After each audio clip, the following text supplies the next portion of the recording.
Welcome to Bible in a Year with Scott Purcell. I'm so glad you're joining me. This is a daily reading of portions of the Bible, following a plan that will include the entire Bible in a year. And now, let's open the book and begin our readings. This is the reading for day 44. If your reading is aligned with the calendar year, this is for February 13th. The Old Testament reading is from Exodus 13 and Exodus 14. Exodus 13. And Yahweh spoke to Moses, saying, Consecrate to me every firstborn, the first offspring of every womb among the Israelites, among humans, and among domestic animals. It belongs to me. And Moses said to the people, Remember this day when you went out from Egypt, from a house of slaves, because with strength of hand Yahweh brought you out from here, and food with yeast will not be eaten. Today you are going out in the month of Abib. And when Yahweh brings you to the land of the Canaanites, and the Hittites, and the Amorites, and the Hivites, and the Jebusites, which he swore to your ancestors to give to you, a land flowing with milk and honey, you will perform this service in this month. 7 days you will eat unleavened bread, and on the seventh day will be a feast for Yahweh. Unleavened bread will be eaten for 7 days. Food with yeast will not be seen for you, and yeast will not be seen for you in all your territory. And you shall tell your son on that day, saying, This is because of what Yahweh did for me when I came out from Egypt. And it will be as a sign on your hand and as a memorial between your eyes, so that the law of Yahweh will be in your mouth, that with a strong hand Yahweh brought you out from Egypt, and you will keep this statute at its appointed time from year to year. And when Yahweh brings you to the land of the Canaanites, as he swore to you and to your ancestors, and he gives it to you, you will hand over every first offspring of a womb to Yahweh, and every first offspring dropped by a domestic animal that will belong to you, the males will be for Yahweh. And every first offspring of a donkey you will redeem with small livestock, and if you will not redeem it, then you will break its neck. And every firstborn human among your sons you will redeem. And when your son asks you in the future, saying, What is this? You will say to him, With strength of hand Yahweh brought us out from Egypt, from a house of slaves. And when Pharaoh was stubborn to release us, Yahweh killed every firstborn in the land of Egypt, from firstborn human to firstborn domestic animal. Therefore I am sacrificing to Yahweh every first offspring of a womb, the males, and every firstborn of my sons I redeem. And it will be as a sign on your hand and as symbolic ornaments between your eyes, that with strength of hand Yahweh brought us out from Egypt. And when Pharaoh released the people, God did not lead them the way of the land of the Philistines, though it was nearer, because God said, Lest the people change their mind when they see war and return to Egypt. So God led the people around by the way of the desert to the Red Sea, and the Israelites went up in battle array from the land of Egypt. And Moses took the bones of Joseph with him, because Joseph had made the Israelites solemnly swear an oath, saying, God will surely attend to you, and you will take up my bones from here with you. And they set out from Succoth, and they encamped at Etham at the edge of the desert. And Yahweh was going before them by day in a column of cloud to lead them on the way, and by night in a column of fire to give light to them to go by day and night. The column of cloud by day and the column of fire by night did not depart from before the people. Exodus 14. And Yahweh spoke to Moses, saying, Speak to the Israelites so that they turn and encamp before Pi-hahiroth, between Migdol and the sea. Before Baal-zephon, which is opposite it, you will camp by the sea. And Pharaoh will say of the Israelites, They are wandering around in the land. The desert has closed in on them. And I will harden the heart of Pharaoh, and he will chase after them, and I will be glorified through Pharaoh and through all his army, and the Egyptians will know that I am Yahweh. And they did so. And it was told to the king of Egypt that the people fled. And the heart of Pharaoh was changed, and that of his servants toward the people. And they said, "What is this we have done, that we have released Israel from serving us?" And he harnessed his chariot, and took with him his people. And he took 600 select chariots, and all the chariots of Egypt, and officers over all of them. And Yahweh hardened the heart of Pharaoh the king of Egypt, and he chased after the Israelites. Now the Israelites were going out boldly. And the Egyptians chased after them, and they overtook them, and camped at the sea. All the horses of the chariots of Pharaoh, and his charioteers, and his army, at Pi-hahiroth before Baal-zephon. And Pharaoh approached, and the Israelites lifted their eyes, and there were the Egyptians traveling after them. And they were very afraid, and the Israelites cried out to Yahweh. And they said to Moses, "Because there are no graves in Egypt, is that why you've taken us to die in the desert? What is this you have done to us by bringing us out from Egypt? Isn't this the word we spoke to you in Egypt, saying, 'Leave us alone so that we can serve Egypt'? Because serving Egypt is better for us than our dying in the desert." And Moses said to the people, "You must not be afraid. Stand still and see the salvation of Yahweh, which he will accomplish for you today. Because the Egyptians whom you see today, you will see never again. Yahweh will fight for you, and you must be quiet." And Yahweh said to Moses, "Why do you cry out to me? Speak to the Israelites so that they set out.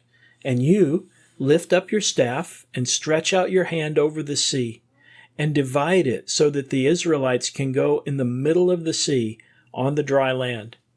And as for me, look, I am about to harden the heart of the Egyptians so that they come after them.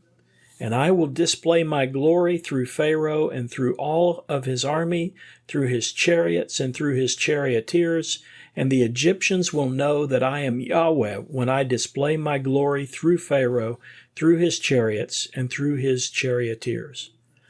And the angel of God who was going before the camp of Israel set out and went behind them.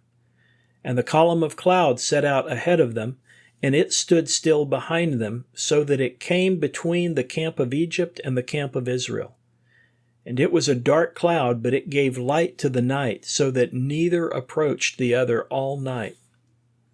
And Moses stretched out his hand over the sea, and Yahweh moved the sea with a strong east wind all night, and he made the sea become dry ground, and the waters were divided. And the Israelites entered the middle of the sea on the dry land. The waters were a wall for them on their right and on their left. And the Egyptians gave chase and entered after them, all the horses of Pharaoh, his chariots, and his charioteers, into the middle of the sea. And during the morning watch, Yahweh looked over to the Egyptian camp from in the column of fire and cloud, and he threw the Egyptian camp into a panic. And he removed the wheels of their chariots so that they drove them with difficulty. And the Egyptians said, "We must flee away from Israel because Yahweh is fighting for them against Egypt." And Yahweh said to Moses, "Stretch out your hand over the sea and let the waters return over the Egyptians, over their chariots, and over their charioteers." And Moses stretched out his hand over the sea, and the sea returned at daybreak to its normal level. And the Egyptians were fleeing because of it, and Yahweh swept the Egyptians into the middle of the sea.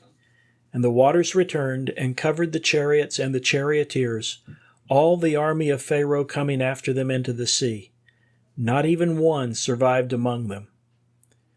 But the Israelites walked on the dry land in the middle of the sea. The waters were a wall for them on their right and on their left, and Yahweh saved Israel on that day from the hand of Egypt. And Israel saw the Egyptians dead on the shore of the sea. And Israel saw the great hand that Yahweh displayed against Egypt. And the people feared Yahweh, and they believed in Yahweh and in Moses his servant. The New Testament reading is from Matthew chapter 27, verses 45 through 66. Matthew 27:45. Now from the 6th hour, darkness came over all the land until the 9th hour. And about the 9th hour Jesus cried out with a loud voice, saying, Eli, Eli, lema sabachthani? That is, my God, why have you forsaken me? And some of those who were standing there, when they heard it, said, This man is summoning Elijah. And immediately one of them ran and took a sponge and filled it with sour wine and put it on a reed and gave it to him to drink. But the others said, Leave him alone. Let us see if Elijah is coming to save him. And Jesus cried out again with a loud voice and gave up his spirit. And behold, the curtain of the temple was torn in two from top to bottom, and the earth shook, and the rocks were split.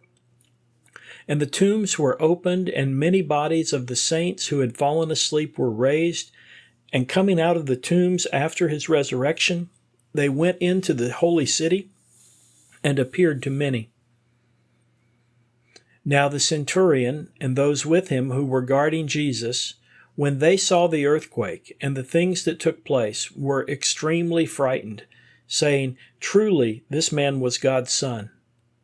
And there were many women there, observing from a distance, who had followed Jesus from Galilee serving him, among whom were Mary Magdalene, and Mary the mother of James and Joseph, and the mother of the sons of Zebedee. Now when it was evening, a rich man from Arimathea named Joseph came, who also was a disciple of Jesus himself. This man approached Pilate and asked for the body of Jesus. Then Pilate ordered it to be given to him. And Joseph took the body and wrapped it in a clean linen cloth and placed it in his own new tomb that he had cut in the rock. And he rolled a large stone to the entrance of the tomb and went away. Now Mary Magdalene and the other Mary were there, sitting opposite the tomb. Now on the next day, which is after the day of preparation, the chief priest and the Pharisees assembled before Pilate, saying, Sir, we remember that while that deceiver was still alive, he said, After 3 days I will rise. Therefore give orders that the tomb be made secure until the 3rd day, lest his disciples come and steal him and tell the people he has been raised from the dead, and the last deception will be worse than the first. Pilate said to them, You have a guard of soldiers. Go and make it as secure as you know how. So they went with the guard of soldiers and made the tomb secure by sealing the stone. The wisdom literature reading is from Proverbs chapter 4, verses 20 through 27. My child, be attentive to my words. To my sayings incline your ear. May they not escape from your sight. Keep them in the midst of your heart. For they are life to those who find them, and healing to the entire body. With all vigilance keep your heart, for from it comes the source of life. Remove from yourself deceitful speech, and abolish devious talk from yourself. May your eyes look forward, and your gaze be straight before you. May the path of your foot be balanced, and all your ways be sure. Do not swerve right or left. Remove your foot from evil. This concludes the reading for day 44. Thank you for listening. These daily readings are made possible by your generous support of the Global Outreach Ministry of Scott Purcell. To partner with us and enable this work and others like it, please visit huttobible.com/give and select Go Pastor Support from the fund list. You can also sign up for ministry updates at scott-purcell.epistle.org/subscribe. Both of those links can be found in the podcast description. Thank you for helping us share God's Word.